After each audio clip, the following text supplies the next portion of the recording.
presentes y darle la bienvenida al seminario del lanzamiento del informe Jurisprudencia de los Tribunales Superiores de Justicia en materia de protección internacional en Chile, realizado por la Oficina del Alto Comisionado de las Naciones Unidas para los Refugiados, ACNUR, el Centro de Políticas Migratorias, y patrocinado también por la Corte Suprema. Queremos saludar a las autoridades presentes, señor Mario Carroza, ministro de la Corte Suprema de Justicia y encargado de Asuntos de Derechos Humanos, señor Luis Eduardo Taller, director del Servicio Nacional de Migraciones, señora María Olga Troncoso, jueza titular del Tercer Juzgado de Familia de Santiago, señora Andrea Pochak, comisionada de la Comisión Interamericana de Derechos Humanos, señora Rebeca Senalmor, jefa de la Oficina Nacional de ACNUR, y señor Juan Pablo Ramaciotti, director del Centro de Políticas Migratorias. Saludamos a los ministros de Corte de Apelaciones que se encuentran en el lugar, saludamos también a directivos y funcionarios de entidades relacionadas a los derechos humanos. Quiero dejar en primer lugar con ustedes al ministro de la Corte Suprema y encargado de Asuntos de Derechos Humanos del Máximo Tribunal, señor Mario Carroza Espinosa. Ministro, por favor.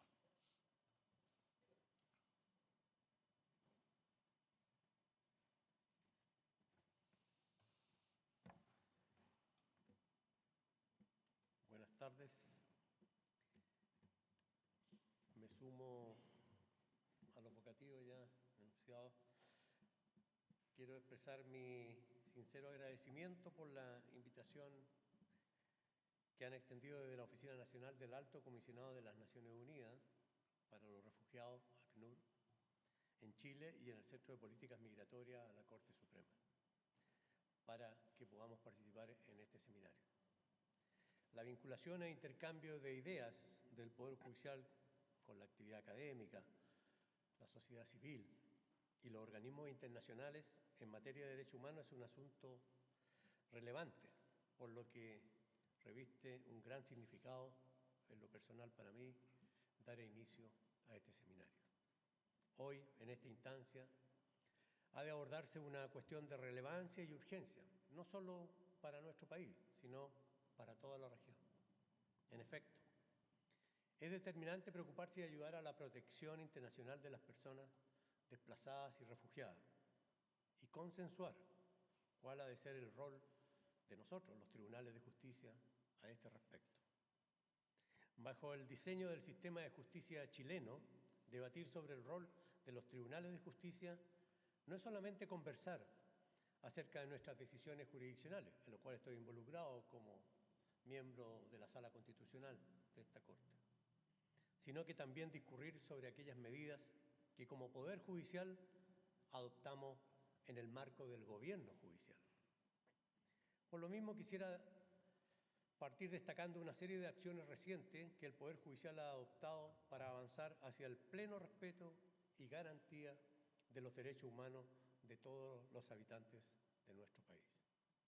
En primer lugar, para reforzar la cultura de los derechos humanos en la labor de la Corte Suprema y del Poder Judicial, mejorar la eficiencia en la gestión y fortalecer la opinión técnica de la Judicatura sobre estos asuntos, hemos centralizado todos los aspectos relacionados con esta importante materia en una coordinación de asuntos de derechos humanos. En este sentido, y en virtud de lo dispuesto en un acta, el 209-2023, aprobado por el Tribunal Pleno el 14 de octubre del año pasado, recae en mí ese cargo de coordinador hasta el año 2025. En lo personal, intento transmitir a todos los que me colaboran en esta iniciativa mi compromiso con esta importante responsabilidad, no dejando de estar consciente de los grandes desafíos que representan a la Judicatura el acceso a la justicia de las personas en contexto de movilidad humana.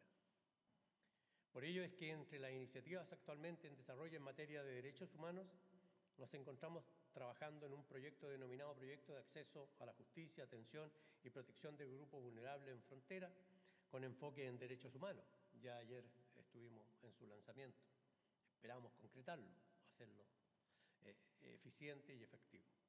Este proyecto tiene como principal objetivo elaborar una guía práctica interinstitucional con enfoque en derechos humanos para la atención y protección de personas pertenecientes a grupos vulnerables en la frontera.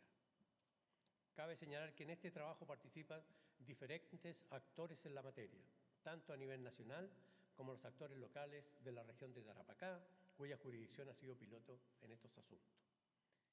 Este proyecto no es el primero que desarrollamos en materia de movilidad humana.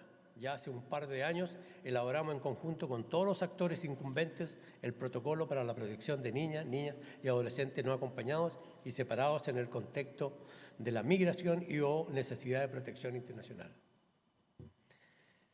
así como el protocolo para el acceso a la justicia de personas migrantes, en colaboración con Eurosocial, y el protocolo de acceso a la justicia de personas migrantes y sujetas de protección internacional, realizado al alero del proyecto de acceso a la justicia de grupos vulnerables que lidera la ministra señora Ángela Vivanco.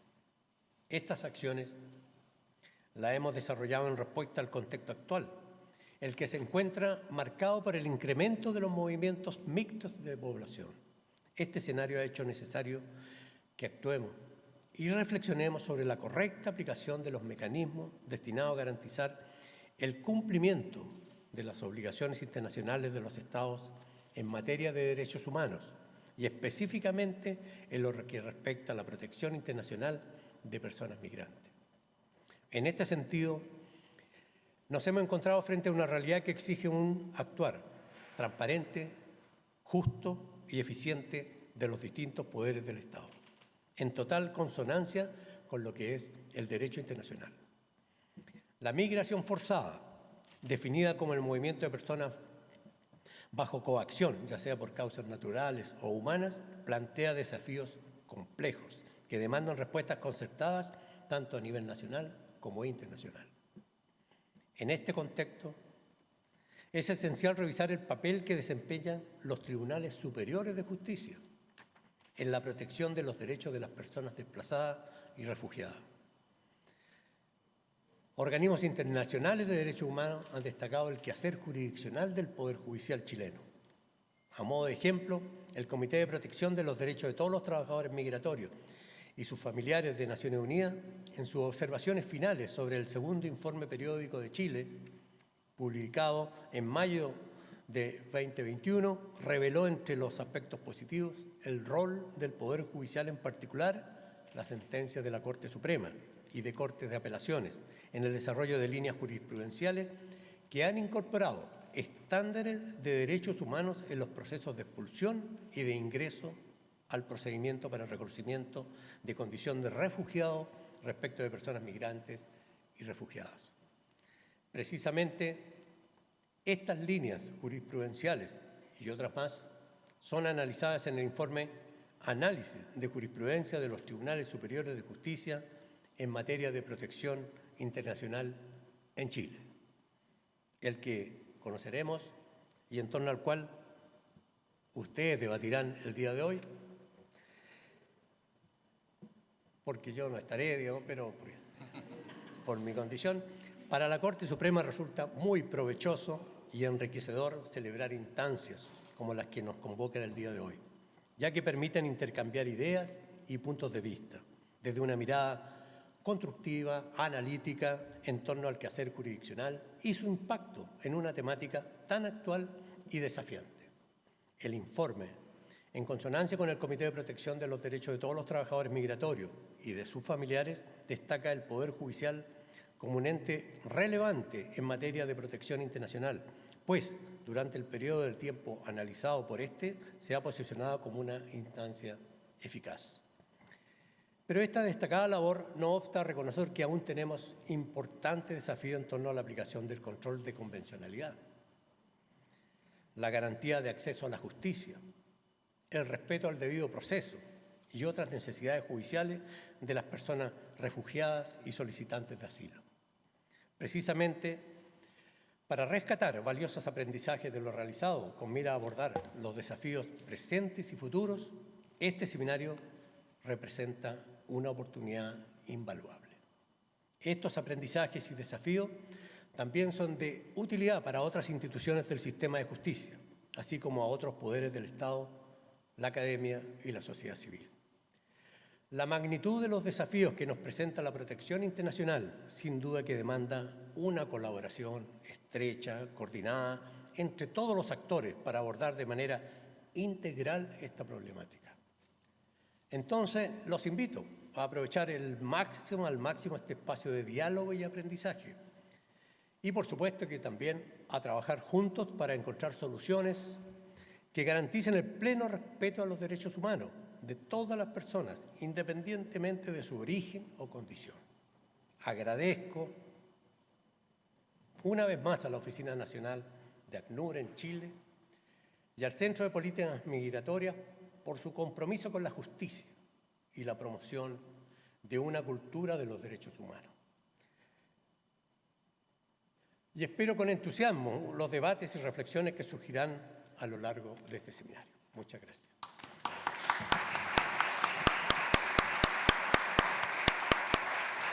Le damos las gracias al ministro de la Corte Suprema, Mario Carroza. Ahora dejamos con ustedes a Víctor Hugo Lagos. Él es investigador asociado del Centro de Políticas Migratorias, quien presentará el informe Jurisprudencia de los Tribunales Superiores de Justicia en materia de protección internacional en Chile. Víctor Hugo, por favor, lo invito a pasar adelante. Muchas gracias. Ahí está la presentación, perfecto. A eso, muchas gracias. Bien, lo primero que quiero es agradecer el espacio, por supuesto a la Corte Suprema, señor presidente, al Alto Comisionado de Naciones Unidas para los Refugiados, por apoyar la investigación, y al Centro de Políticas Migratorias también, que junto a su equipo, Juan Pablo Ramachotti aquí presente, y los estudiantes también que estuvieron detrás de la indagatoria y de la sistematización de esta información, particularmente Macarena Tagle y Rodrigo Flores, estuvieron detrás también del desarrollo de este producto, ¿no? Que es un análisis de jurisprudencia que es muy importante, primero que nada, fijarlo en un espacio-tiempo. Lo que hace el informe es un análisis de 70 expedientes, en primera y segunda instancia, Cortes de Apelaciones y Corte Suprema, entre los años 2018 y 2023. Entonces está ubicado dentro de un contexto, ¿sí? Lo que hace el informe es, por supuesto, ir identificando ciertas líneas jurisprudenciales también para destacar cuál ha sido el rol que ha tenido el Poder Judicial en materia de protección de derechos humanos de personas que migran por motivos forzados, ¿no? Y el cumplimiento de las obligaciones internacionales del Estado de Chile en materia de protección internacional también. Este es el contexto. Hasta diciembre del 2023 hay 30.611 solicitudes de refugio en el país desde el 2010 en adelante, que es la fecha de la Ley 20.430, que sufrió una última modificación a principios de este año, con un total de 961 personas reconocidas, también hasta diciembre del año 2023.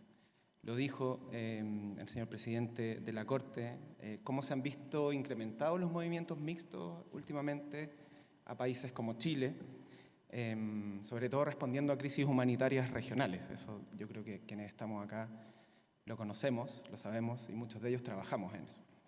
7.7 millones de personas venezolanas fuera de sus fronteras, de las cuales 6.5 millones están en América Latina y el Caribe.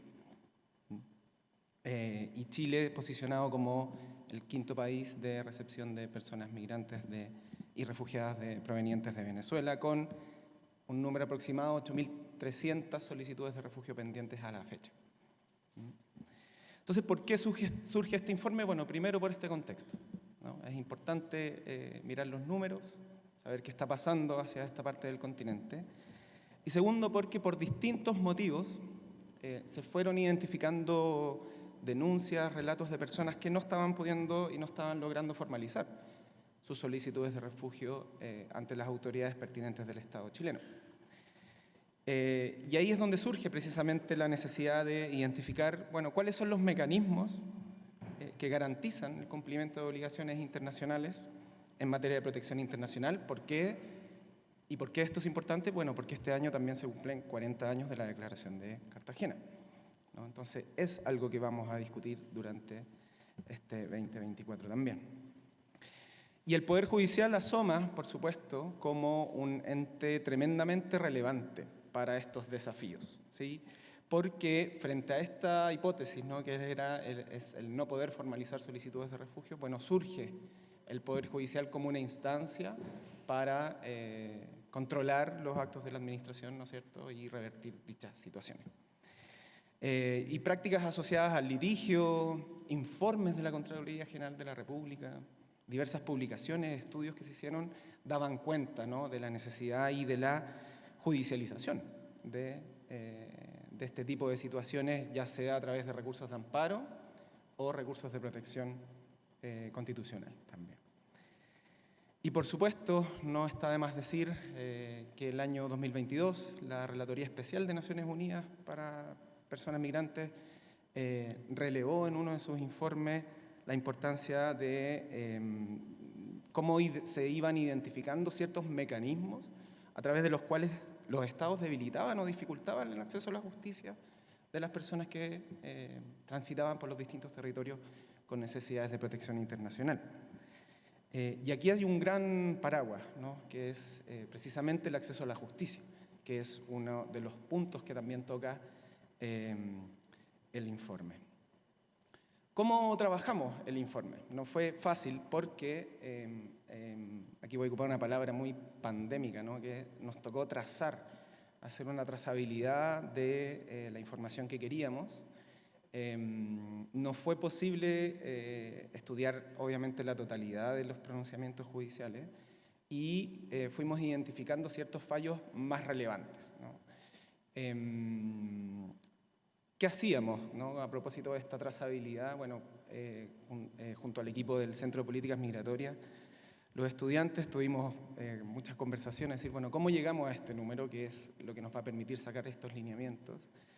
Nos fuimos en búsqueda de algunos conceptos claves, ¿no?, desde anotar en un buscador Ley 20.430, que es la ley que establece protección a personas refugiadas, como también ciertas oraciones o palabras claves que nos podían arrojar información. Principio de no devolución, prohibición de devolución de niños, niñas y adolescentes en frontera, derecho a circular libremente por los territorios y así. Una serie de ejercicios. Poníamos, por ejemplo, Ley 20.430 en los buscadores y el buscador de la Ilustrísima Corte de Apelaciones arrojaba más de 2.700 resultados. 1.260, un poco más o menos, también cuando lo buscábamos en el buscador de la Corte Suprema. Y como dificultad también en la trazabilidad, bueno, causas reservadas. Principio de confidencialidad de por medio, por supuesto.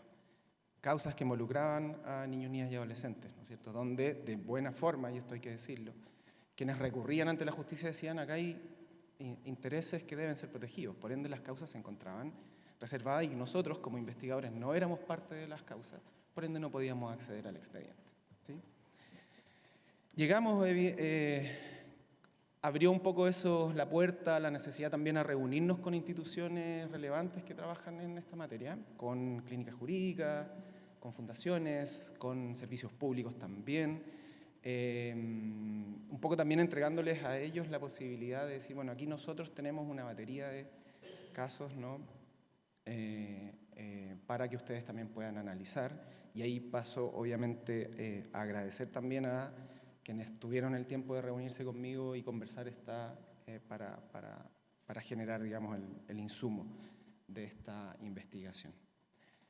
Luego de eso, bueno, fijamos el objetivo. Dijimos, bueno, ¿cuál ha sido el papel que tiene el Poder Judicial en esta materia? ¿No? Vamos a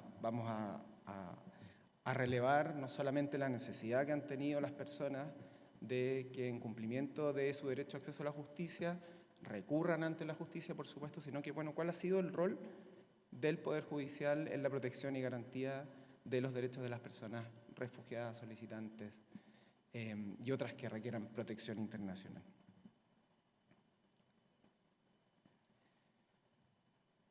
Aquí está brevemente una pequeña pincelada que, ojo, es lo que yo también estoy haciendo. Es un documento que es imposible discutirlo y conversarlo a cabalidad en 15 minutos, pero haré lo que pueda. Y nos dimos cuenta que dentro de los criterios de sistematización, y escogimos 4 criterios de sistematización, y voy a explicar por qué, ¿no? Habían ciertos mínimos, ¿no? El primero, bueno, ciertos principios, ciertos derechos que cruzaban a estos 4 criterios. Los voy a mostrar para que vayamos viéndolos en el momento. Y que dice relación con principio de no evolución, principio de no rechazo en frontera, principio de no sanción por ingreso irregular, el derecho a buscar y recibir refugio, el derecho a libre circulación y residencia, el acceso a la justicia y, por supuesto, el debido proceso.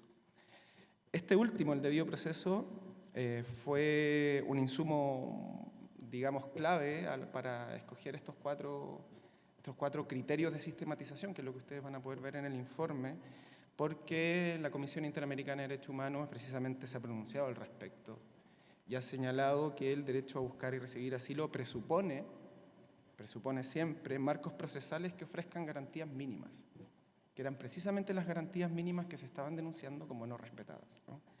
Y estas garantías mínimas implica la obligación de los Estados de estudiar individual, seria y oportunamente cada una de las solicitudes de asilo, cada una de ellas.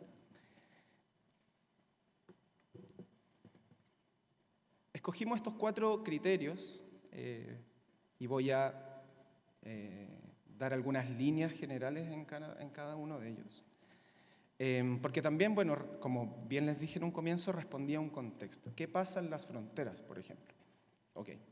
¿Qué pasa en las fronteras hoy día? Es algo que interesa conocer qué es lo que pasa al momento del ingreso al territorio.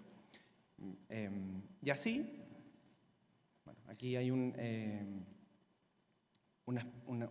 pequeño barrido, ¿no es cierto? También está en el informe acerca de las cifras que el propio informe recoge, ¿sí? En su mayoría son acciones de protección presentadas, ¿sí?, ante las cortes de apelaciones respectivas, ¿sí?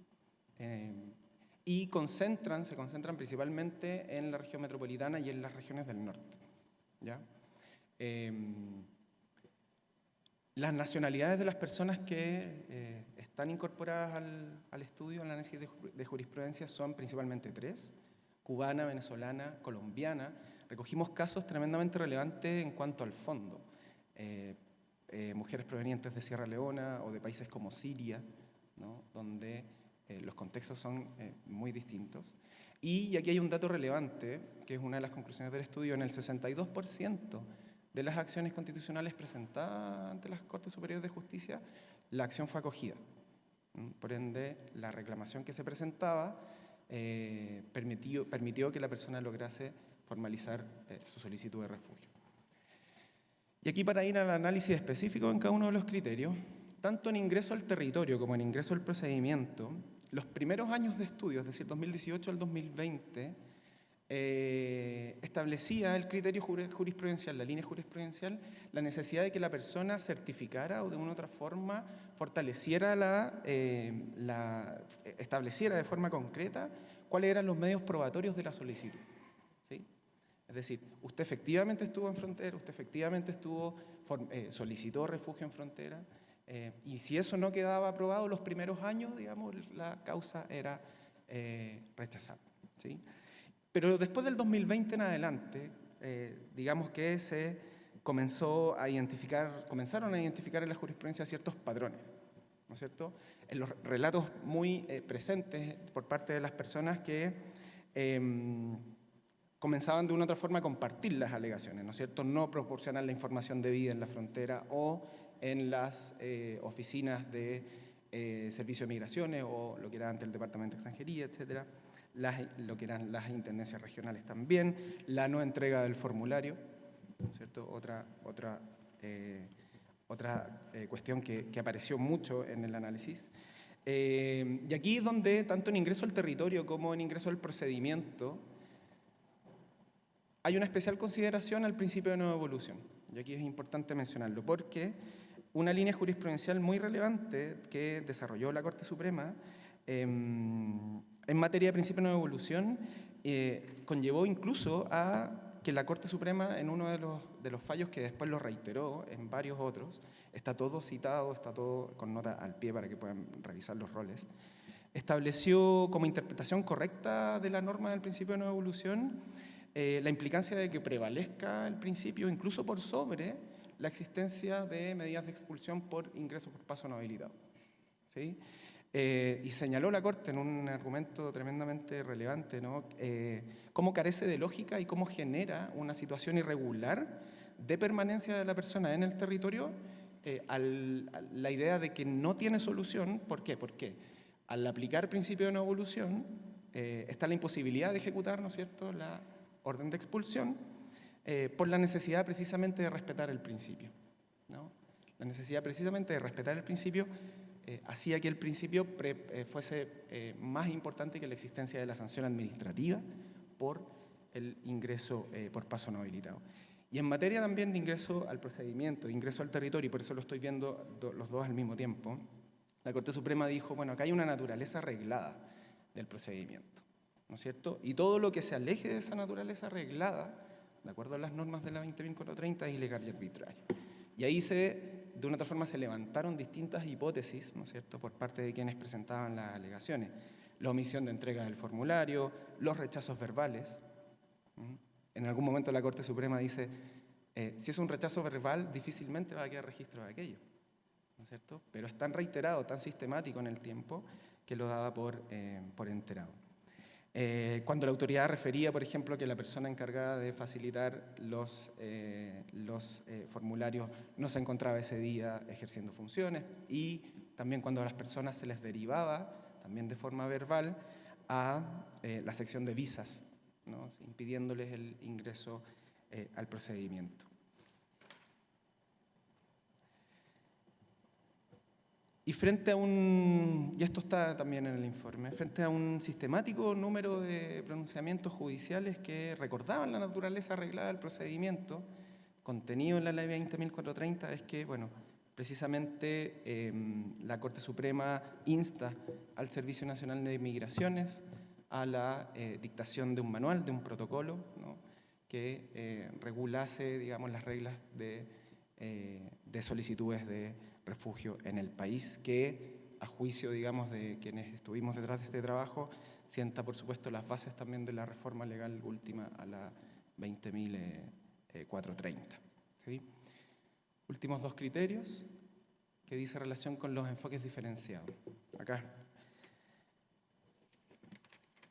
Es decir, por lo general los lineamientos jurisprudenciales no establecían el enfoque diferenciado a las situaciones de especial protección como el elemento determinante para resolver, ¿sí? Como el elemento determinante para resolver. Pertenecer al grupo de especial protección de niños, niñas y adolescentes, mujeres, LGTBIQ+, etc., ¿no? Pero sí ocurrió en algunos casos de fondo, donde la Corte precisamente citaba no solamente el control de convencionalidad del artículo 5º, inciso 2, sino que también señalaba la importancia del enfoque diferenciado a la hora de pronunciarse sobre el fondo de una solicitud de refugio, señalando que la legislación interna debe ser interpretada no solo conforme al derecho internacional de los derechos humanos, sino que debe haber un tratamiento especial para algunas categorías especialmente protegidas, como mujeres, niños, niñas y adolescentes, pobres de zonas rurales, refugiados y personas en movilidad interna. También está eso analizado en el estudio. Y en materia de protección complementaria, por eso yo les hacía un poco la necesidad, y con esto ya voy terminando, de fijar en tiempo y espacio el estudio. En materia de protección complementaria, nosotros lo que alcanzamos a ver fue la presentación de algunas acciones constitucionales en este sentido, pero no su resultado, ¿sí? Que es algo que sería interesante, digamos, de analizar ya en una segunda etapa o instancia. Los tribunales superiores de justicia aplicaban también la definición ampliada de Cartagena, que está contenida, por supuesto, en la Ley 20.430, pero lo hicieron, al menos en los expedientes analizados, cuando hacían referencia a la revocación de medidas de expulsión por ingreso por paso no habilitado. Es decir, argumentaban su revocación, ¿sí?, o la necesidad de revocar dicho acto administrativo en razón de una serie de consideraciones, entre ellos, por ejemplo, la reunificación familiar que esa persona tuviese dentro del territorio, pero hacían un guiñito a la Declaración Ampliada de Cartagena, diciendo estas personas provienen de estos lugares también.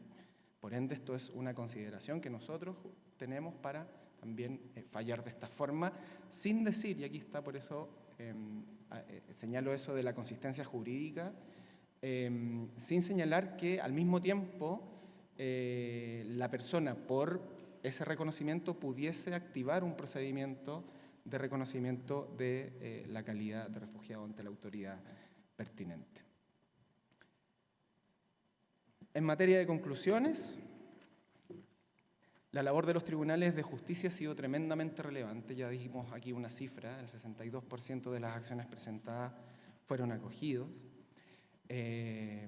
La incorporación de la definición ampliada de Cartagena en los razonamientos, por supuesto, también es algo digno de destacar como parte de sus líneas jurisprudenciales, porque también es una manera y una argumentación que viene a corregir prácticas que no están contempladas en la ley, ¿cierto?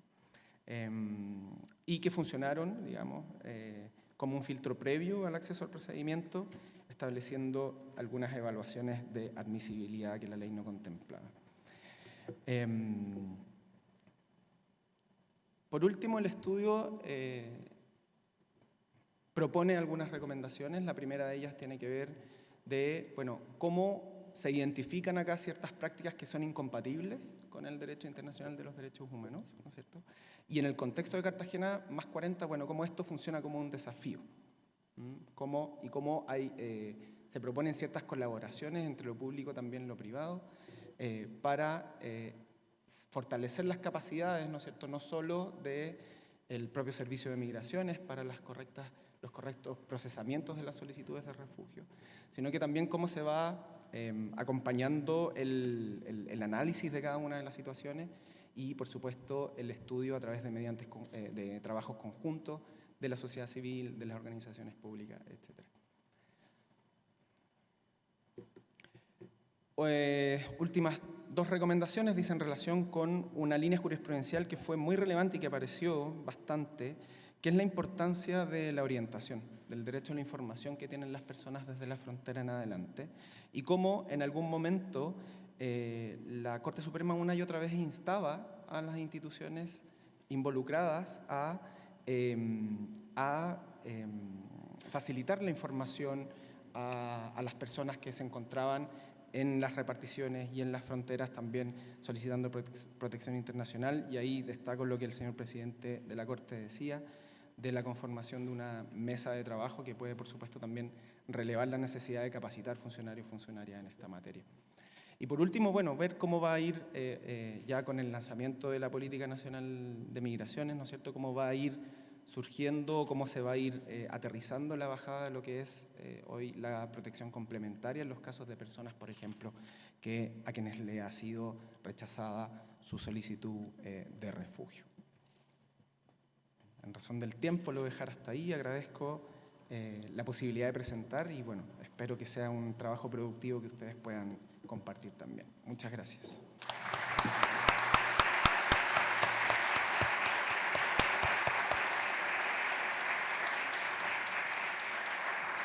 Agradecemos a Víctor Hugo Lagos, investigador asociado del Centro de Políticas Migratorias, que nos presentó el informe. Corresponde ahora a presentar los integrantes del panel.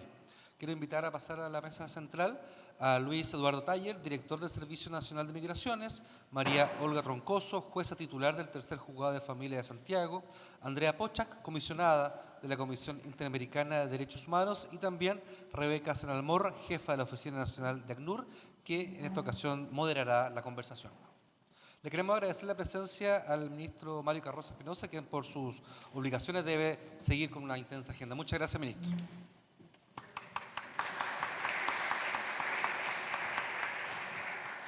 Comenzamos entonces con el panel y dejo la palabra a Rebeca. Muy buenas tardes a todas y todos.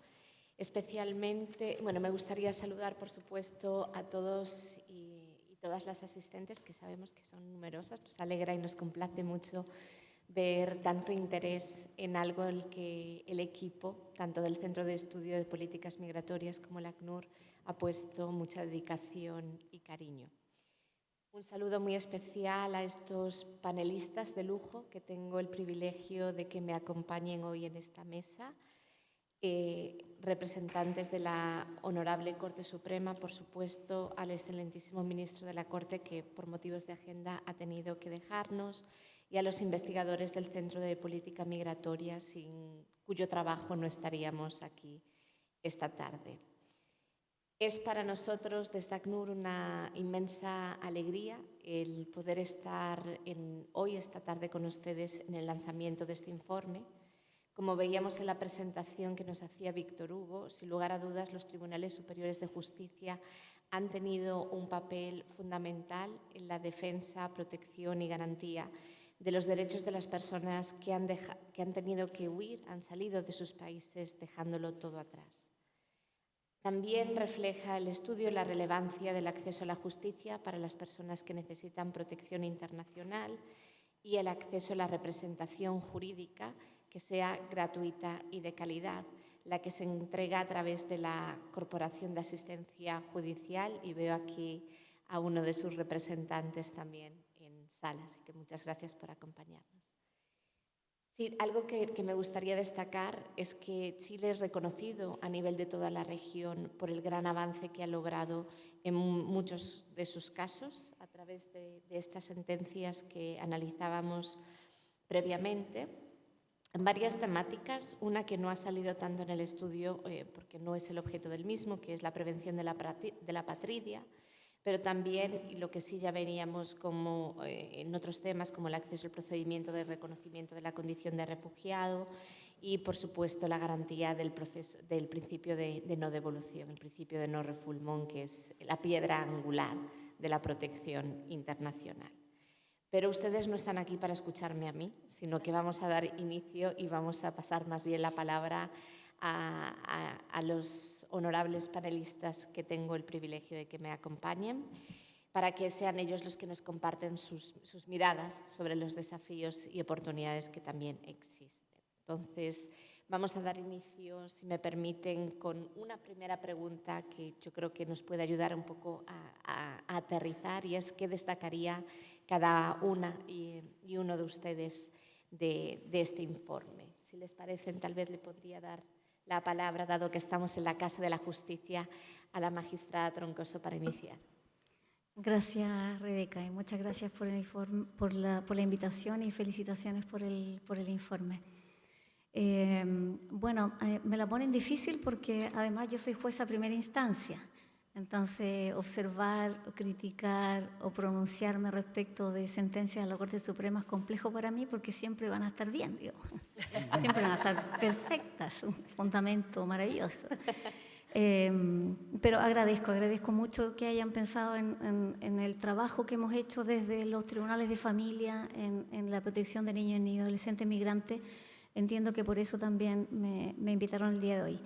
¿Qué destacaría del informe? Bueno, lo principal, ¿no? El rol del Poder Judicial, y específicamente en el informe se destaca el rol de las Cortes de Apelaciones y de la Corte Suprema en materia de protección de personas solicitantes de refugio o protección internacional.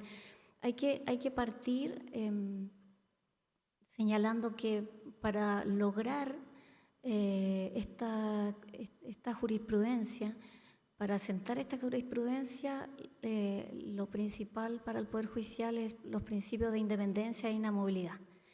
Han repetido reiteradamente que otros países alaban la jurisprudencia de Chile, la Corte Suprema, y dice relación puede ser con que no todos los países, por lo menos en la región, no quiero entrar en política tampoco, por favor, son opiniones personales, pueden señalar que su eje de trabajo es la independencia y es la inamovilidad. Y eso es lo que nos permite tomar decisiones objetivas, decisiones imparciales, decisiones independientes.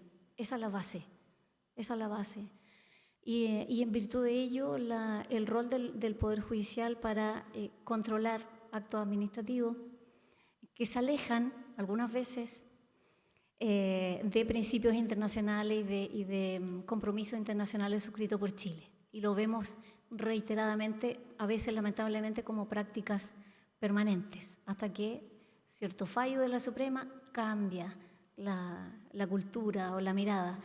Entonces, ¿qué pasa? Que el Poder Judicial somos tan importantes, no, es tan relevante la misión del Poder Judicial que dice relación con detectar desigualdades. Todas las personas que acuden al Poder Judicial vienen en un plano de desigualdad.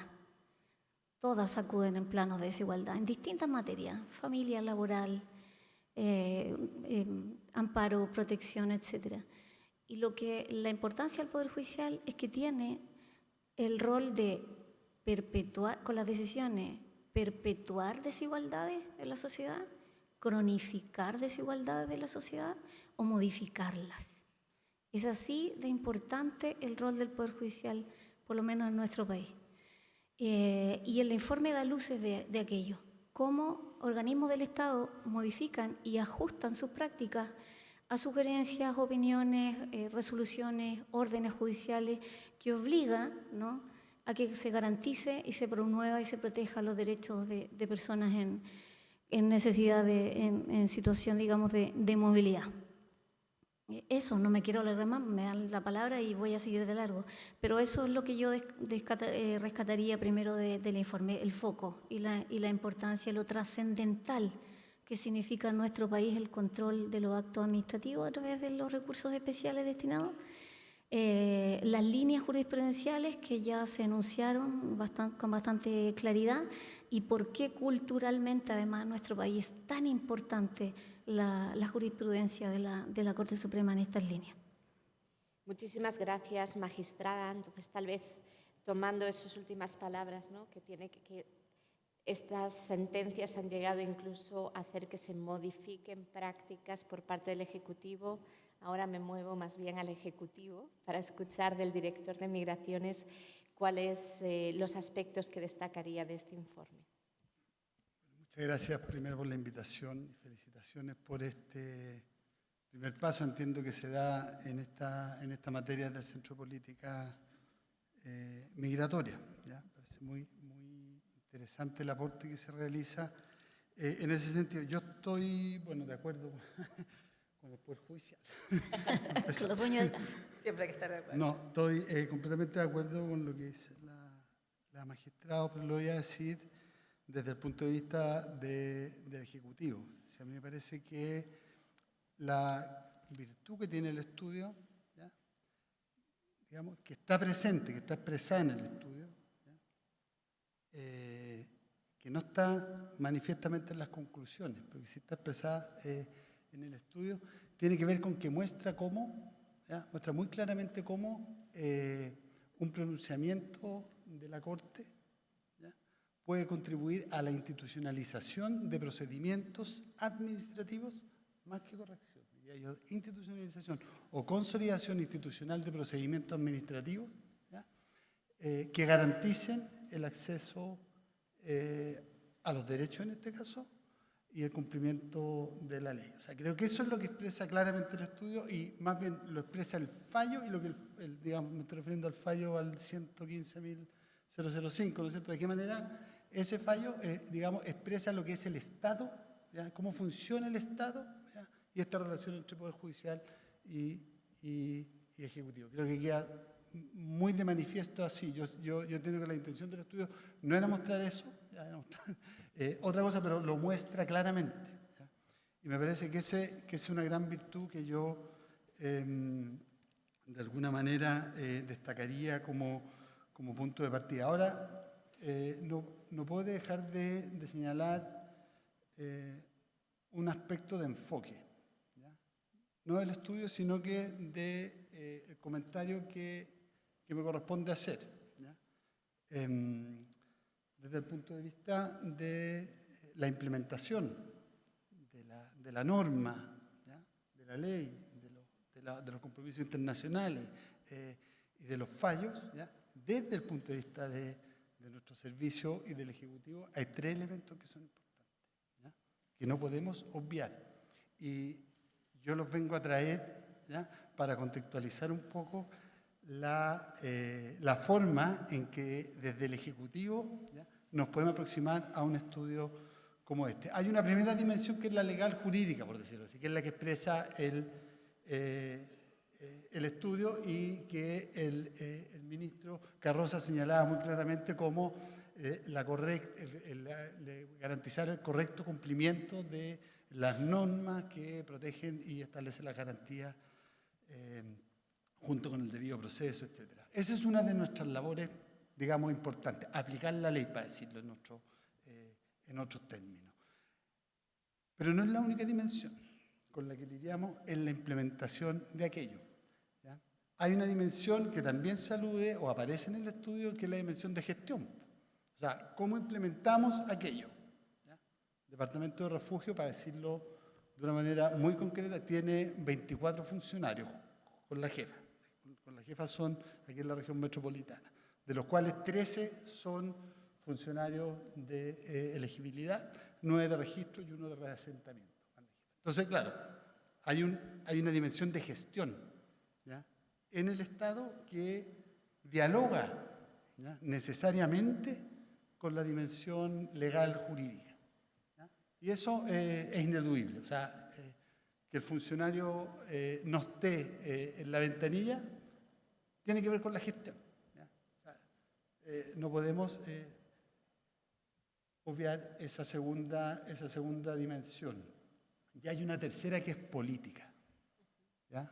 Una tercera dimensión que es política y que tiene que ver con que las instituciones del Estado, lo voy a decir al revés, los derechos, ¿ya?, humanos, ¿ya?, y las normas se encarnan en instituciones del Estado que están hechas de carne y hueso, están hechas de personas que viven en contextos, ¿ya?, y que viven en contextos que son políticos, ¿ya? Entonces creo que hay una dimensión que es muy relevante que como servicio y como Ejecutivo nos toca lidiar cotidianamente, ¿ya? Nosotros nos hemos encontrado varias veces en el Congreso con Rebeca, con Delfina, con otras personas que están acá en la sala, y hemos visto como en la discusión sobre la norma se plantean diferencias políticas, por decirlo así, ¿ya?, y se plantean propuestas políticas.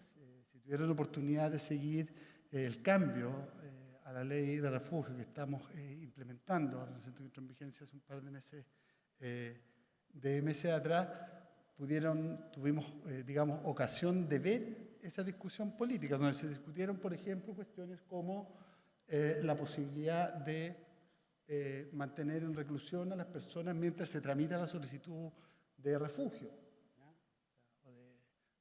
Entonces, hay una dimensión que es política, que forma parte, ¿ya?, del ámbito del quehacer del Ejecutivo, digamos, que tiene que ver con la implementación de la ley, que tiene que ver con la gestión y que tiene que ver con la contención política también. Hoy día, la Convención de Cartagena, que se ha aludido a propósito de la conmemoración de la declaración, de Cartagena, que se ha aludido en razón de la conmemoración de los 40 años, ¿no es cierto?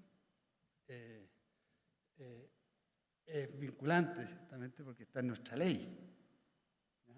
Ahora, la dimensión política nos debiera llevar a reflexionar que si en el actual contexto, ¿ya?, de nuestro país, ¿ya?, cuánta solidez tiene esa presencia en nuestra ley.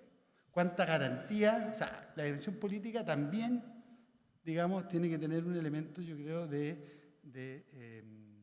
no quiero ocupar la palabra responsabilidad porque es muy fuerte quizás para esto, pero sí de previsión de lo que puede ocurrir respecto del marco que tenemos hoy día en materia de protección internacional. Entonces, en síntesis, para no alargar, me parece que es un estudio que tiene una contribución como sustantiva en términos de expresar esta vinculación del Estado entre el Poder Judicial y Ejecutivo en lógica de institucionalización de procedimientos. Y por otro lado, me parece importante contextualizar digamos, la dimensión legal, jurídica, con estos otros elementos de gestión y política. Muchas gracias, Eduardo. Sabemos que es complicado lograr estos equilibrios entre lo que dice la ley, lo que se puede hacer y lo que la parte política nos permite también hacer, ¿no? Lo que nos demandan.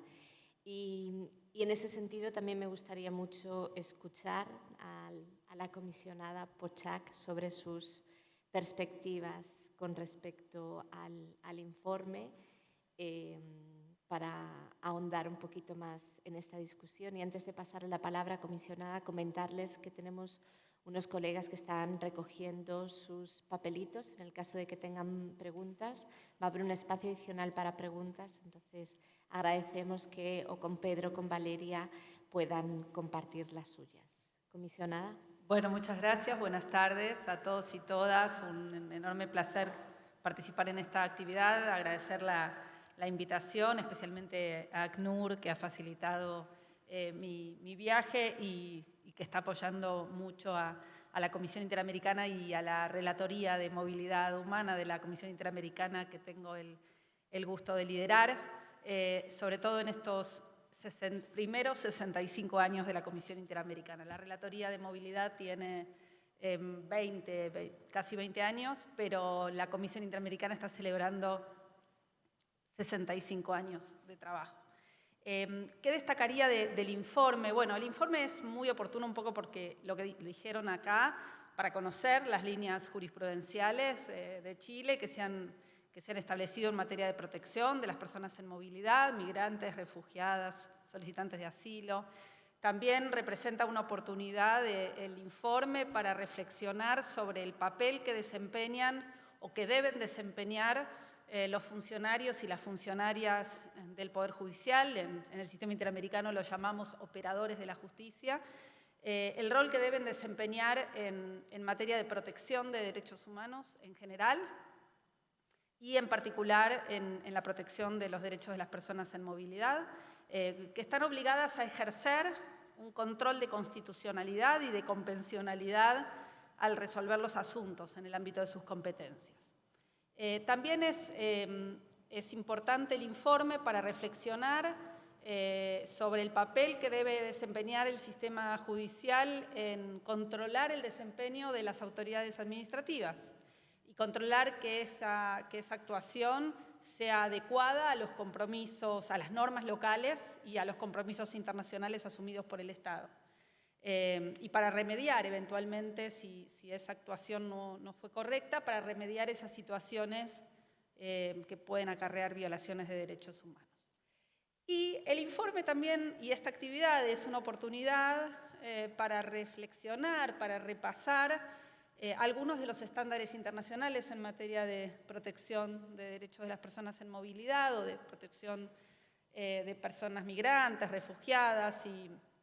Y acá me toca pasar un poco el aviso que en estos 65 años de trabajo la Comisión Interamericana de Derechos Humanos ha emitido distintas resoluciones, distintos pronunciamientos que también son norma en los países, ¿no? Aunque son de soft law, también son aplicables para los y las operadoras judiciales y que contribuyen a la protección de los derechos de las personas en situación de movilidad.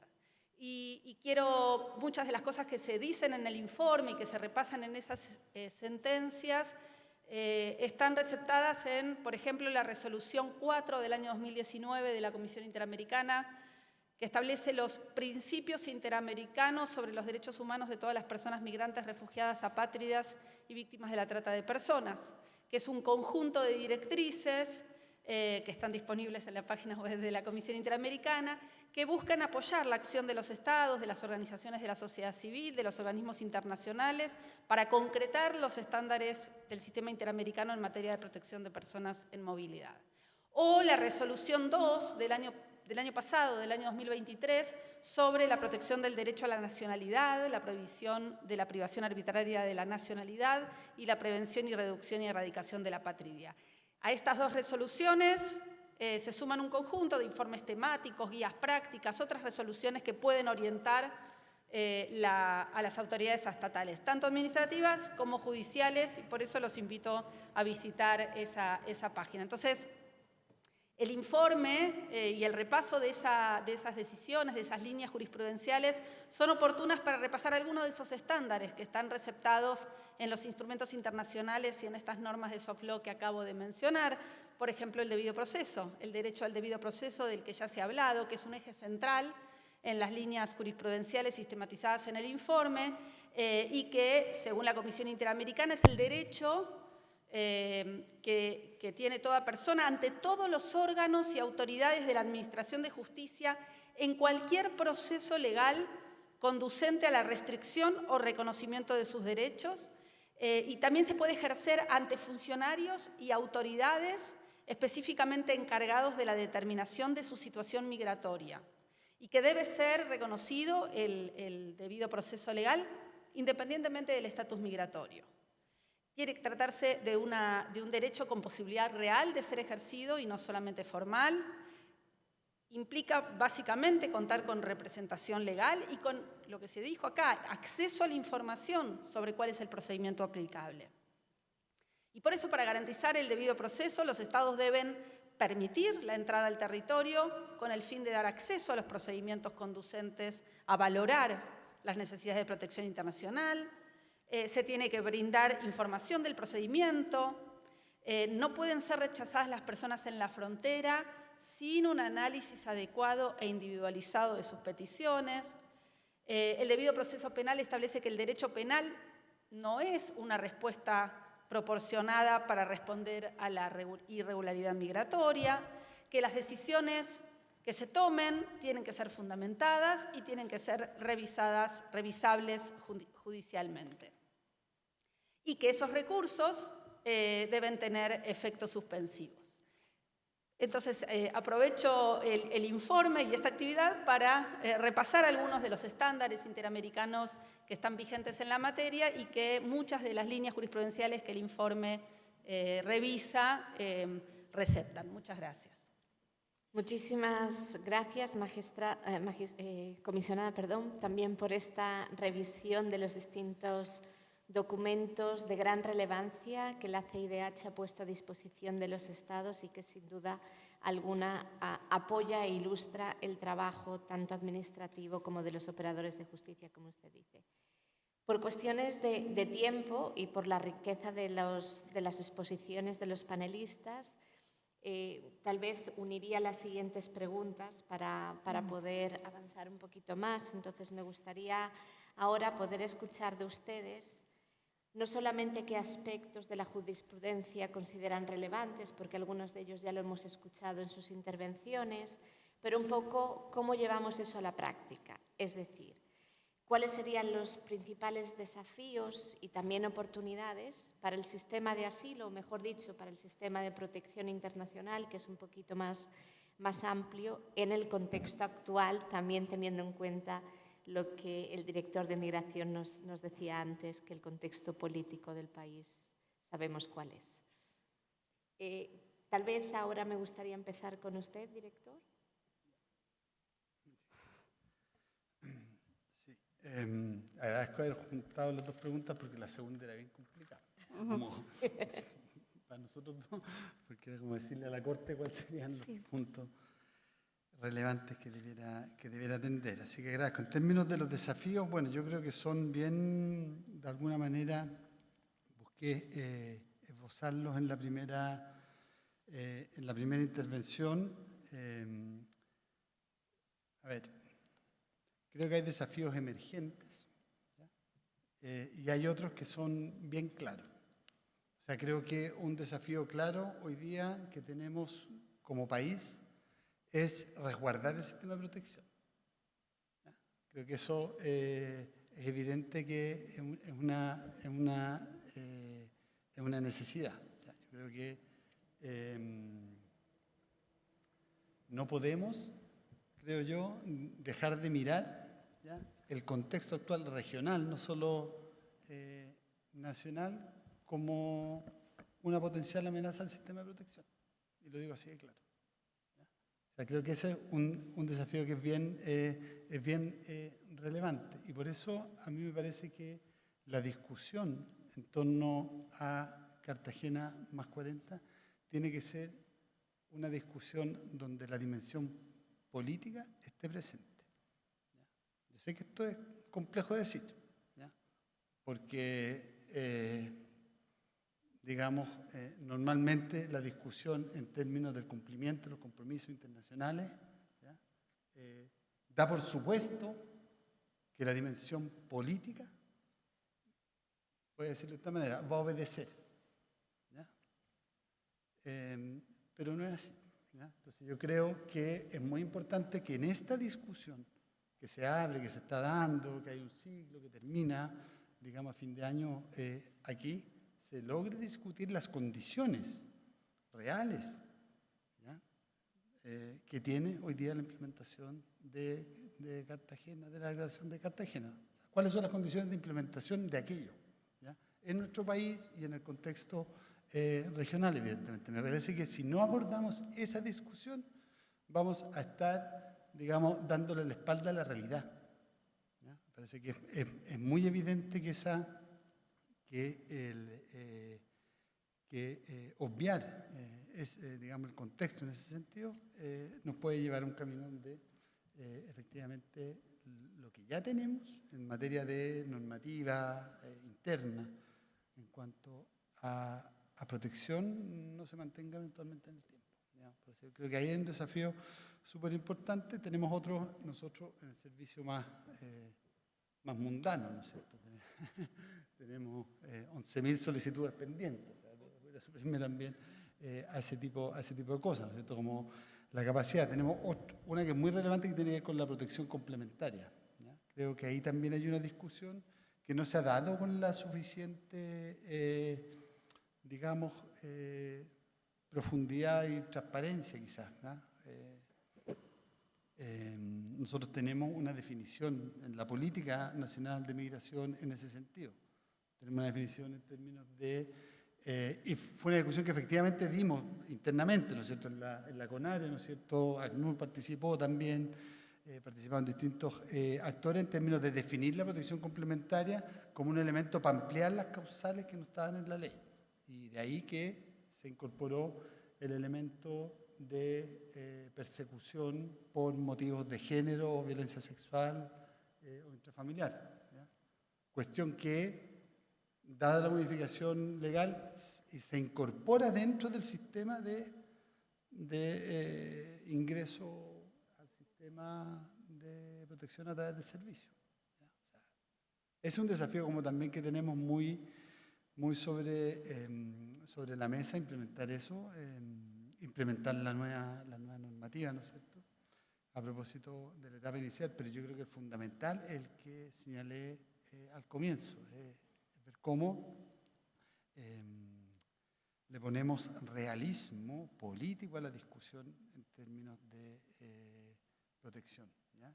Y creo que discutir propuestas en ese sentido es como un objetivo relevante.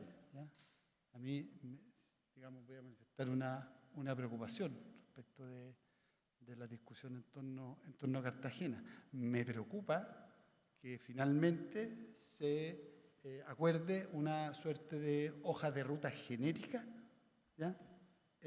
Para los próximos 10 años sin ninguna entronque con las posibilidades reales de implementación de eso. O sea, yo creo que habría que discutir cómo en realidad esto, porque veo, y vuelvo al principio, ¿no es cierto?, en el contexto actual, veo ciertamente, no una amenaza, pero ciertas, digamos, amenazas a lo que ya existe como sistema de protección. Eso. Gracias, Eduardo. Me voy a quedar con lo que mencionabas, el punto inicial, ¿no?, de proteger el sistema de asilo y la protección, valga la redundancia, la protección internacional y preservar la misma incluso en el contexto, en contextos complejos. Magistrada. Lo que yo voy a decir, lo voy a decir a título personal, ¿ya? Y con todo el respeto del mundo para el director. Yo creo que mientras las decisiones administrativas se sigan basando en los argumentos que hemos escuchado hoy día, con todo respeto, como la escasa posibilidad de gestión o los problemas políticos, falta de decisión política o de acuerdos políticos, la Corte Suprema va a seguir con las líneas jurisprudenciales que estamos conociendo hoy día. Porque los problemas... Dije que era título personal, lo dije. No estoy representando al Poder Judicial acá. Porque los problemas los estamos conociendo hoy día. Estamos siendo reactivos. Estamos conociendo amparos y recursos de protección de personas que están... no se les está garantizando sus derechos. Y no tenemos tiempo. No podemos esperar que el Congreso acuerde normativa o decisiones políticas que facultan al Estado, al Ejecutivo a tomar decisiones. Porque todos los días tenemos audiencia, porque todos los días la Corte de Apelaciones ve amparo y la Corte Suprema también y ve recursos de protección todos los días en la materia. Por lo tanto, va a seguir esta línea jurisprudencial exactamente igual, porque la pregunta era si es importante algo así, ¿no? Que siga las mismas líneas jurisprudenciales, por supuesto, las mismas y mejores aún también, ¿no? Ya el informe da cuenta de ciertos ámbitos que a veces se retrocede por la Corte o a veces avanza muchísimo. Y en aquellos pasos que se retrocede, ciertamente que espero, ¿cierto?, que la Corte Suprema, dentro de su sabiduría y su formación, etcétera, contamos con jueces formados, con jueces éticos. Eso es lo que necesitamos el Poder Judicial también. Jueces con formación, jueces con capacitación, jueces con ética, valientes también, que se atrevan a hacer cumplir la normativa internacional, como lo ha hecho la Corte Suprema, con esas características. Y bueno, esa era una idea. Y para cerrar en las líneas específicas jurisprudenciales que quiero recalcar de la Corte Suprema es el derecho al ingreso al territorio. Los amparos dicen en relación con la obligación de la autoridad administrativa de orientar acerca del procedimiento. ¿Cómo es posible, aquí de nuevo viene un comentario, una reflexión personal, cómo es posible que a las personas se les cierre la ventanilla, literalmente, y le dicen no, o no le vamos a dar información, o no, hoy día la persona está con licencia médica?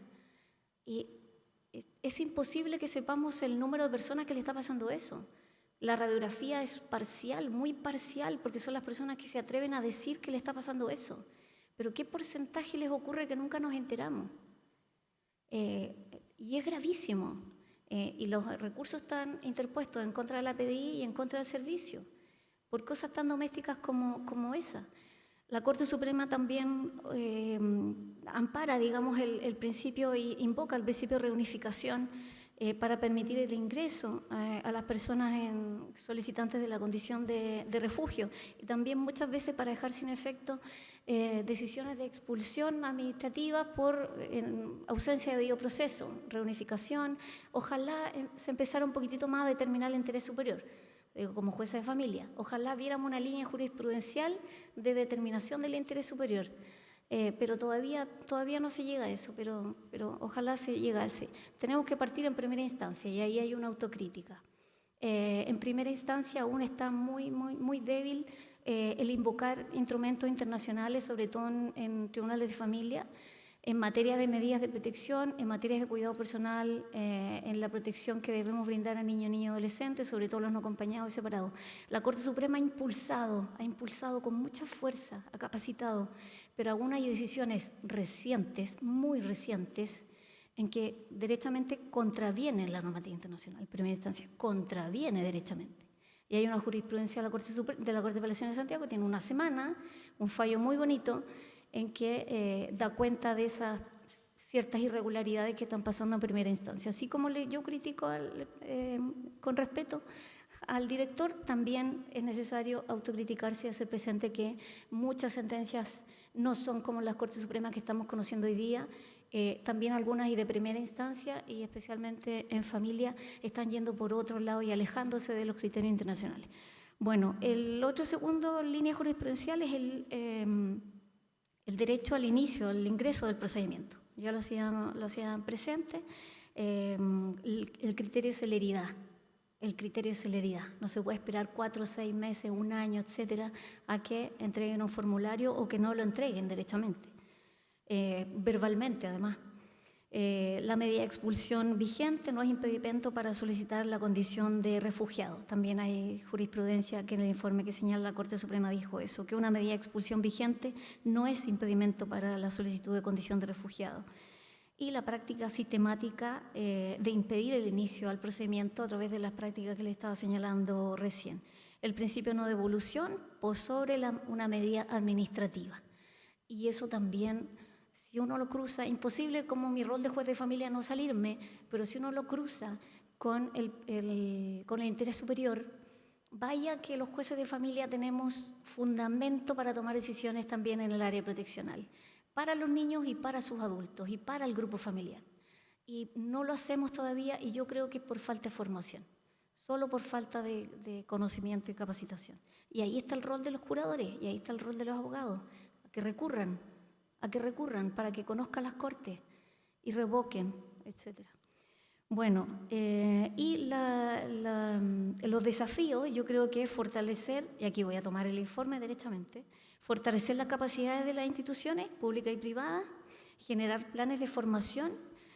Aquí dice a personal de la PDI, yo también incluso incluiría al Poder Judicial también, a jueces, a ministros, primera y segunda instancia, y operadores de justicia. Generar procedimientos claros que no afecten la garantía del debido proceso. Pero está difícil, con esto cierro, está difícil, aquí de nuevo viene un comentario personal, perdón, no lo puedo evitar, con la ley 21.655 de febrero del 2024. La ley dificulta aún más, creo yo, dentro de toda mi ignorancia también, soy jueza de familia, por favor, dificulta aún más el procedimiento de solicitud de refugio, establece plazos, establece requisitos que van a ser en la práctica casi imposibles de cumplir. Se desconoce, por ejemplo, la multidireccionalidad de la migración, que se queden exigir que en los últimos, no recuerdo los meses, si me ayudan, ¿cuántos son los meses? Días, 60 días. Que los últimos 60 días esté en el último país o que venga directamente del país de origen, la verdad es que eso es desconocer la multidireccionalidad de la migración. Eso en la práctica va a ser imposible junto a los otros requisitos y los plazos que se establecen. Y entendí bien que el 0,00, soy abogada, así que la matemática 0, pero 0,00 algo del porcentaje se acoge. Que no estaba en porcentaje, el 3%. El 3.1, ¿viste? Soy abogada, ¿viste? No tengo idea. Ya, el 3% se acoge. Creo yo que con el análisis de la modificación de la ley, la 21.655, febrero del 2024, ese 3 ahí sí que vamos a llegar al 0,00 algo. Ojalá que no, pero el panorama no se ve positivo y ciertamente que va a venir más trabajo para la Corte Suprema por los motivos que ya le estoy señalando. Gracias.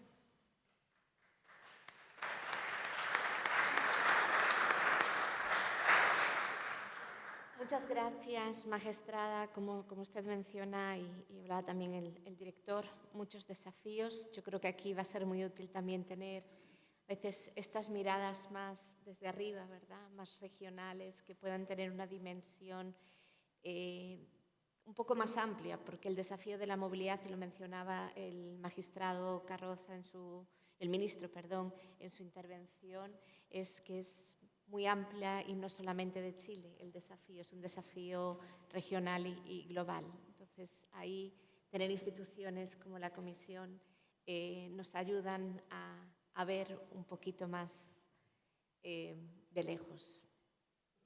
Bueno, miradas desde lejos, no sé, desde arriba no. Miradas globales, como para ver la situación regional. También sabiendo las dificultades locales, las dificultades reales, las dificultades políticas que atraviesan muchos de nuestros países, lamentablemente. Hace unos días estaba en México en oportunidad de la discusión del proceso de Cartagena más 40 y el mensaje era que no podemos darnos el lujo de retroceder a 40 años, pero que tenemos la obligación de avanzar. Entonces, con el cuidado de no retroceder, sabiendo que hay contextos regionales, locales muy difíciles, igual tenemos que seguir poniéndonos el mandato de seguir avanzando y superando los obstáculos. Lo primero que quiero traer en esta parte es reconocer esa línea jurisprudencial de la aplicación de la Declaración de Cartagena, porque evidencia en un punto una política de Estado. El Poder Judicial, los tribunales aplicando esta declaración amplia de refugio, de la misma manera que el Poder Legislativo, cuando incorpora a la legislación chilena la Declaración de Cartagena, y de la misma manera que está haciendo el Poder Ejecutivo en este momento, impulsando, con un rol muy activo de Chile, impulsando el proceso de Cartagena más 40. Entonces ahí se notan los tres poderes del Estado una política de Estado en un punto que es crucial, ¿no? La Declaración de Cartagena está más vigente que nunca.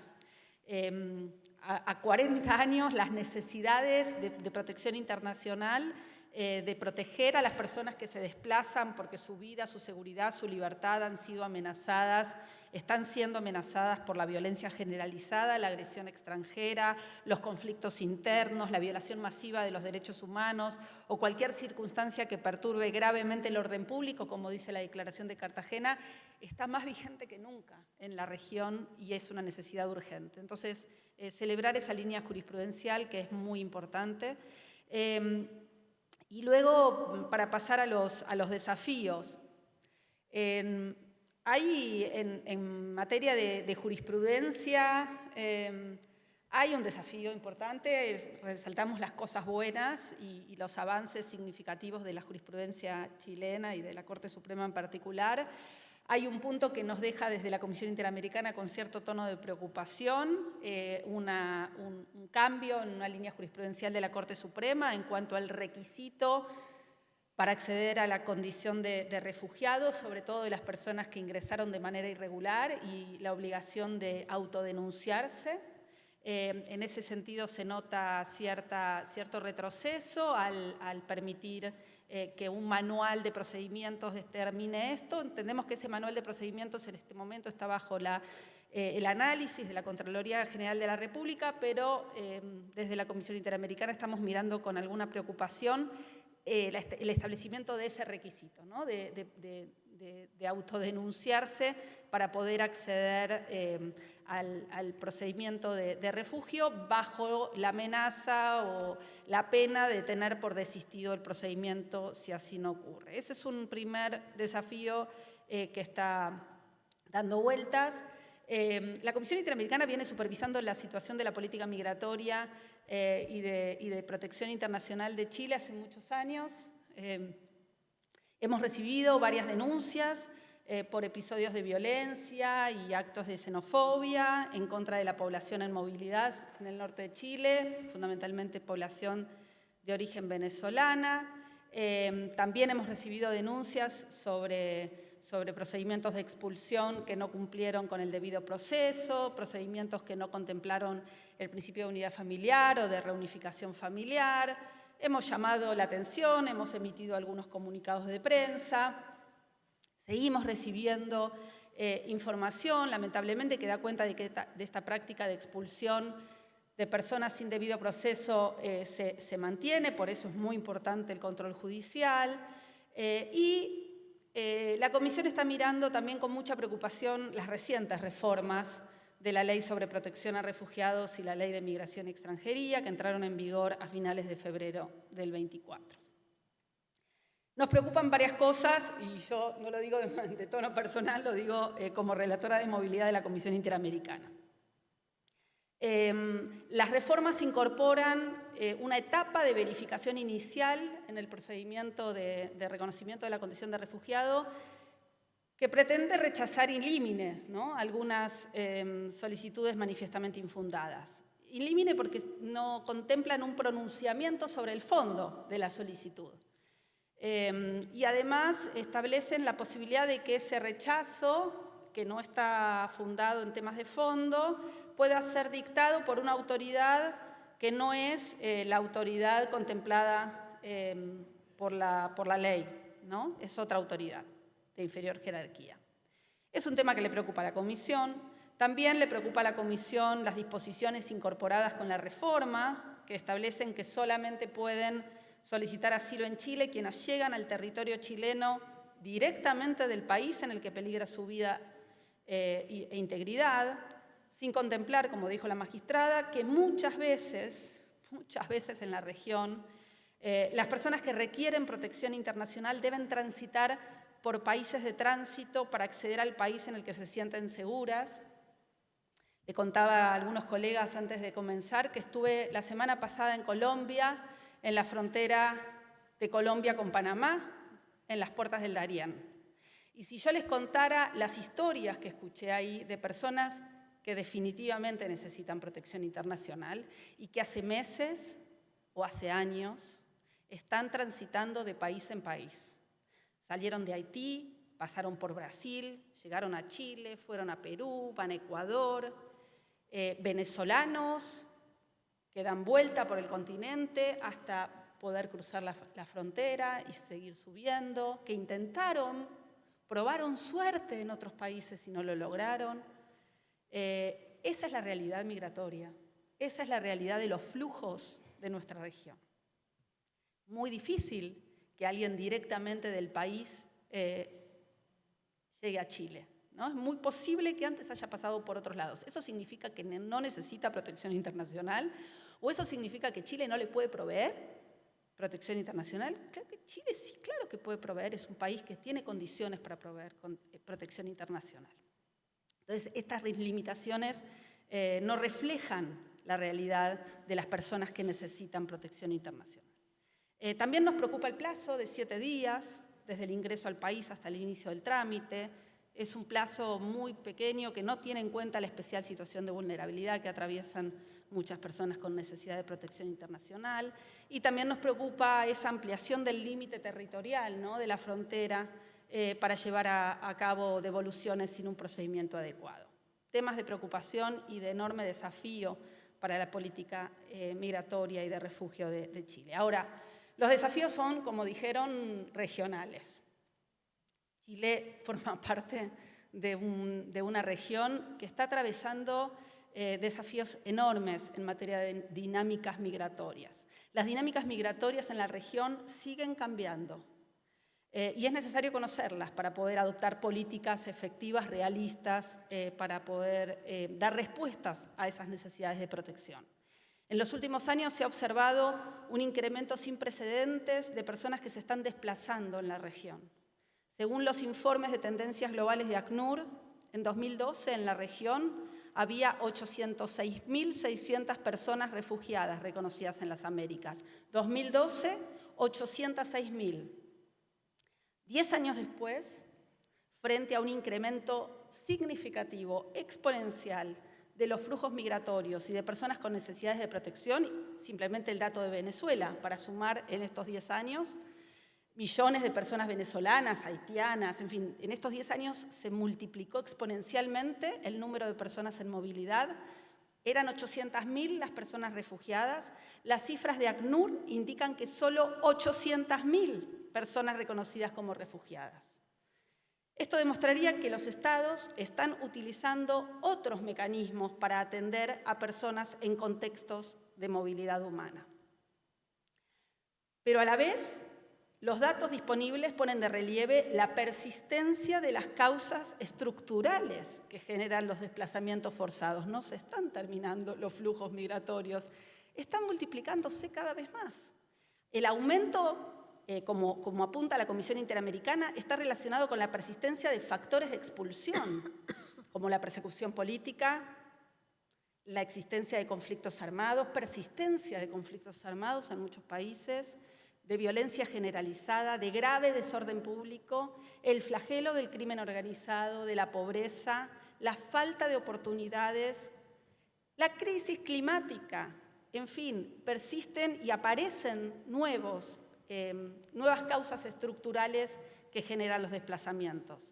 Por eso, los desafíos para todos los países, incluyendo a Chile, tienen desafíos como país de origen, pero también como país de tránsito y como país receptor, y que tienen que ver, sin duda, con la sobrecarga de sus sistemas nacionales. Hablaba el director de los números que manejan, para brindar asistencia humanitaria o para brindar protección internacional.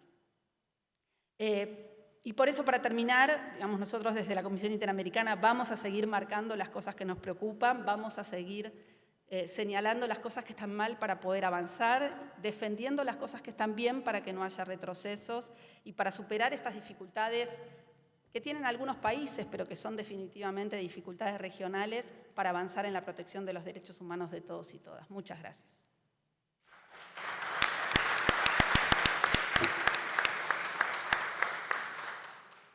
Muchísimas gracias. He de decir que sus intervenciones han suscitado un montón de preguntas. Tengo esta carpeta llena. Me disculpo con todas y todos porque lamentablemente no vamos a tener el espacio para tener todas las que nos hubiera gustado. Ojalá que haya otras instancias para ellas. Pero tal vez me quedaría con 2 o 3 solamente para poder abordarlos en el poquito tiempo que nos queda. Y empezaría con una pregunta para la magistrada Troncoso. Espero leer bien. ¿Cómo observa el problema de los niños, niñas y adolescentes de Venezuela que no cuentan con documentación de identidad o con documento que acredita filiación para obtener permisos de residencia en Chile? ¿Y cómo pueden los tribunales de familia y el Poder Judicial contribuir a resolver este problema? Gracias. Partir señalando que los tribunales de familia no somos competentes, digamos, para iniciar un procedimiento de regularización migratoria, partamos de esa base. Pero sí conocemos de causas de medida de protección en contexto de vulneración de derechos de niños y adolescentes migrantes en situación migratoria irregular. Y ya hemos hablado un poco del fenómeno y de las características, ¿cierto?, de la migración irregular, que dice relación con no contar con documentos, muchas veces algunos, o una foto, una copia. Y últimamente, atendido el gran volumen de causas que entre el 2020 y el 2023, los tribunales de Tarapacá hemos conocido casi 18.000 niños, niñas y adolescentes migrantes en situación irregular, 17.500 y tanto, casi 18.000 medidas de protección. Entonces, algo ya sabemos del fenómeno. Y en ese sentido, frente a la magnitud, digamos, del volumen de situación de niños venezolanos específicamente, porque con otras nacionalidades existen convenios que son mucho más expeditos y el Servicio de Protección Especializada tiene una unidad específica que trabaja muy bien con otros países de la región. En cuanto a requerir la documentación, lo hacemos más o menos rápido, pero sí con Venezuela hay un tema de que nos resulta casi imposible poder solicitar documentación de ellos para acreditar esa circunstancia de la identidad o el vínculo parentesco. Lo que se ha hecho, que a través de las audiencias respectivas, hemos hecho reuniones con el servicio, con don Luis, incluso con don Luis Taller, desde Iquique, y hay un convenio de fines del año pasado del Tribunal de Familia de Iquique con UNICEF y con el Servicio Judicial de Migrantes, en que están solicitando, a través de una medida de protección, que el juez solicite al Servicio de Migraciones el inicio de la regularización migratoria, con los documentos, o sea, con los antecedentes que el servicio necesita, pero que son suplidos por una orden judicial. El juez, a través de distintos medios probatorios, entrevistas, informes, pericias, evaluaciones, etcétera, concluye los antecedentes que necesita el servicio. Y esos antecedentes los pone en conocimiento al servicio y solicita que se comiencen los trámites de regularización migratoria. Hasta el momento ha sido súper exitoso. Hasta el momento todos los casos que los jueces de familia han solicitado al servicio de migración se han acogido. No son muchos tampoco, no es la regla general, pero sí se han acogido. Así que es una buena práctica, que ojalá que se pueda replicar también en Santiago o en otras regiones. Pero sí lo hemos hecho. Muchísimas gracias. Yo ya no estoy en Iquique, perdón, lo han hecho. Muchísimas gracias, magistrada. Sin duda es una buena práctica que esperemos, como usted dice, que pueda replicarse. Volviendo al Servicio Nacional de Migraciones, hay una pregunta para su director. Hablando respecto a las dimensiones que se refirió al trabajo de la Administración como director del SERMIC, ¿qué dimensión debería prevalecer en la aplicación de la Declaración de Cartagena? ¿La dimensión política o jurídica? Ambas. Nosotros analizamos Cartagena en la Comisión Nacional de Refugio. Los analistas del servicio presentan sus informes con ese análisis y el criterio que se aplica, ¿ya?, es elementos de contexto, ¿ya?, como condición necesaria, ¿ya?, pero no suficiente, ¿ya? Tiene que haber además un elemento de persecución, de experiencia de persecución de la persona en ese contexto. Ese es el criterio que se utiliza y se analiza en las solicitudes que se realizan. Y el incremento en los reconocimientos se ha debido principalmente a la aplicación de Cartagena tanto a ciudadanos que han llegado de Afganistán como de Ucrania. Se ha aplicado, se ha hecho análisis de Cartagena y se hace respecto de otras nacionalidades. Se aplica Cartagena en la Comisión Nacional de Refugio y en el Servicio Nacional de Migraciones. Yo quisiera precisar algunas cifras porque yo lamento que se señale como una falta de atención por parte del Servicio Nacional de Migraciones, ¿ya? Nosotros el año pasado en el Departamento de Refugio atendimos a 11.000 personas. 11.000 personas fueron atendidas en el Servicio Nacional de Migraciones. Todos los días en la región metropolitana hay 50 personas que son atendidas por el Departamento de Refugio, ¿ya? Los 3 primeros meses del año se han formalizado 200 personas en promedio, formalizados, han entrado al sistema de protección internacional. El año 2023 y el 2022 más de 8.000 personas fueron formalizadas, ¿ya? O sea, claro, uno puede decir, un funcionario puede estar en licencia, pero en las 16 regiones del país el servicio atiende a las personas que van a solicitar refugio, ¿no es cierto? ¿Tenemos un problema de capacidad? Evidentemente que tenemos un problema de capacidad porque tenemos unas solicitudes, digamos, pendientes que son importantes, ¿ya? Estamos aumentando esa capacidad, estamos trabajando en eso y es parte de la realidad, ¿ya? Es parte de la realidad con la que nosotros mismos tenemos que lidiar como servicio, como Estado. O sea, digamos que dé cuenta de una realidad, ¿ya?, que transparente una situación. No tiene que ver en ningún caso con la aplicación de un criterio. O sea, no es disposición, no es voluntad. Hay 24 funcionarios que atienden a 11.000 personas al año, ¿ya? Eso es lo que hay, ¿ya? Creo que es importante como destacarlo. Respecto de Cartagena, yo creo que es importante discutir justamente los criterios de implementación, ¿ya?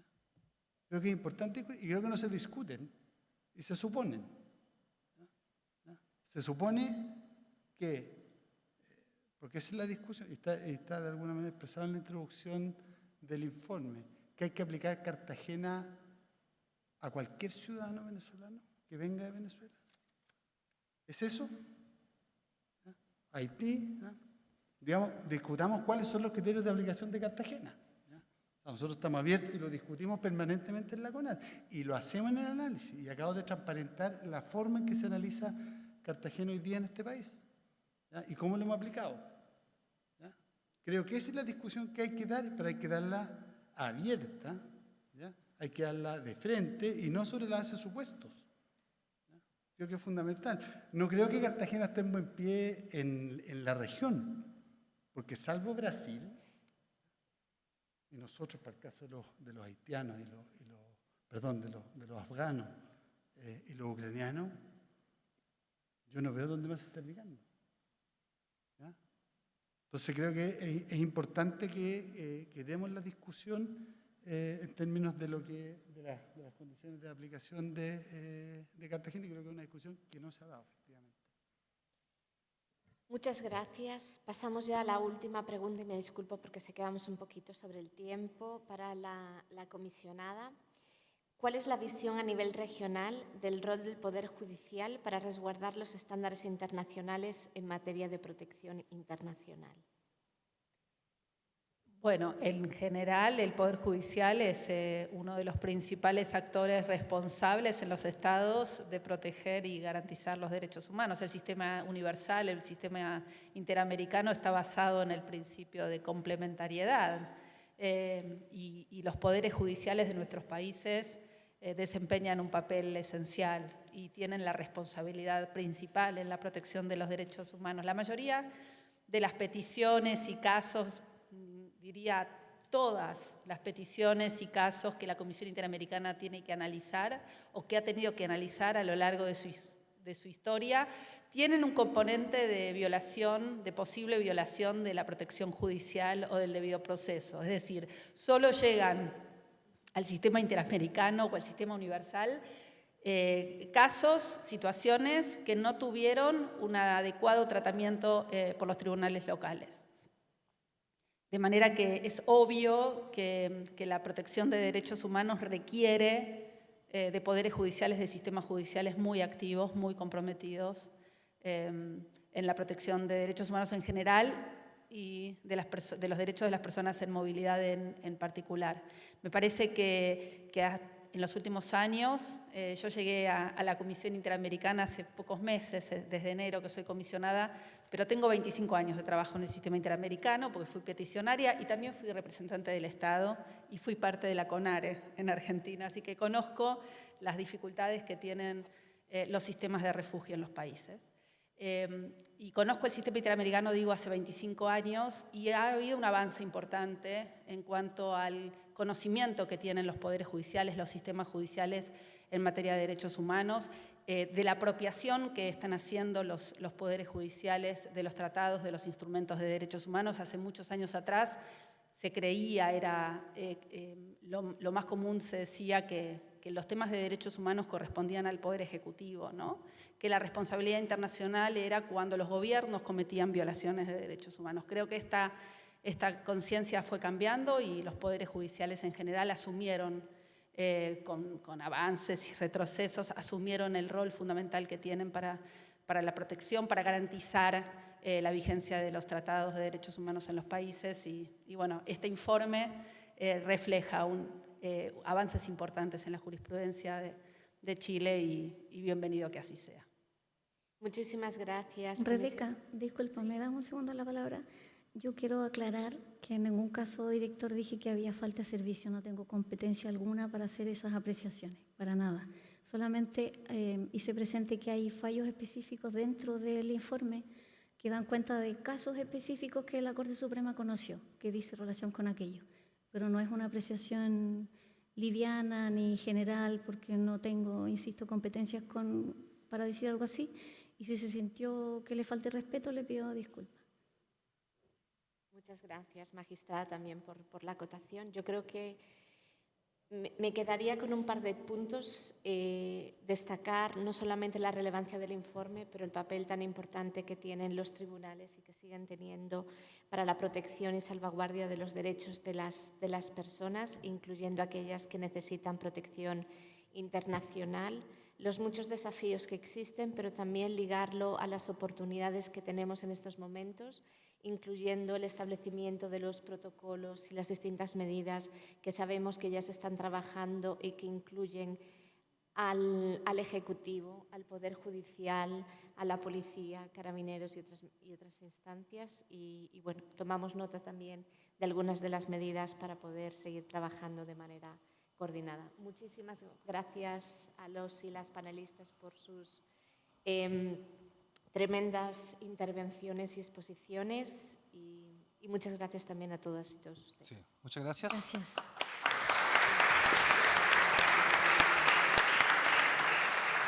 ¿Se pueden quedar acá si estiman?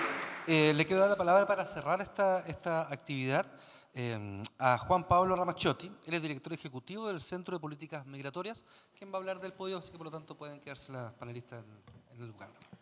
Gracias. Voy a ser muy breve porque sé que estamos con el tiempo pasado.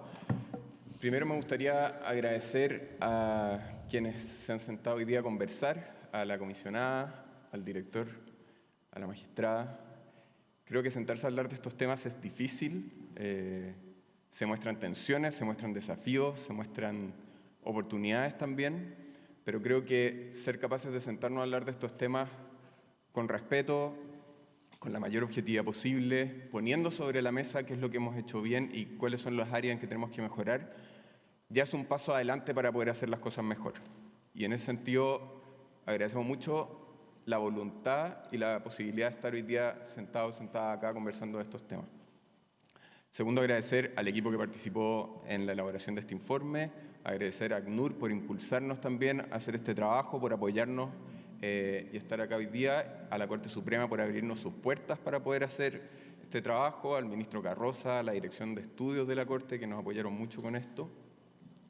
Y por último, destacar la importancia de que las instituciones funcionen cumpliendo el rol que les corresponde. Hoy día estamos mirando qué importante ha sido el Poder Judicial para poder restablecer e indicar cuando no se han cumplido los derechos de las personas que necesitan protección internacional. Hace un año atrás hicimos también un seminario en que lanzamos un informe en que también nos acompañó ACNUR, en que proponíamos que se modificara la ley de refugio antes de que se modificara. Y eso era algo difícil de plantear en ese momento, pero decíamos, para que se puedan respetar mejor las garantías de las personas que necesitan protección internacional, es necesario modificar la ley para hacerse cargo de la realidad. ¿Cómo podemos avanzar de mejor manera para respetar mejor los derechos humanos? Se produjo la modificación, parte de nuestras propuestas quizá avanzaron en la línea que proponíamos, otras no avanzaron en la línea que proponíamos, hubo retroceso. Y también creo que es importante ver eso, que el Poder Legislativo también puede hacer retroceder los estándares cambiando la ley. Y eso es algo que se tiene que cumplir después. Entonces, es muy importante que veamos qué cosas se han hecho bien, qué cosas hay que cuidar y en qué cosas podemos mejorar, pero mirando el contexto completo. Y ahí hay distintos roles que se deben cumplir. El Poder Judicial mostrando cuáles son las brechas en el cumplimiento y en el respeto de los derechos humanos. El Poder Ejecutivo trabajando lo mejor posible para disminuir esas brechas, sabiendo que hay recursos limitados, sabiendo que hay realidades no solamente jurídicas, sino que también de gestión y políticas que hacen muy difícil el trabajo. Y también hay otros actores que tenemos que estar aportando desde distintos roles. A nosotros nos importa mucho poder aportar en cómo se puede avanzar mejor con criterio de realidad, en un marco de respeto a los derechos humanos y colaborando. Así que esperamos poder seguir aportando en esa línea. Muchas gracias de nuevo a todos y todas los que vinieron. Esperamos que este espacio y el estudio pueda servir para seguir avanzando. Gracias.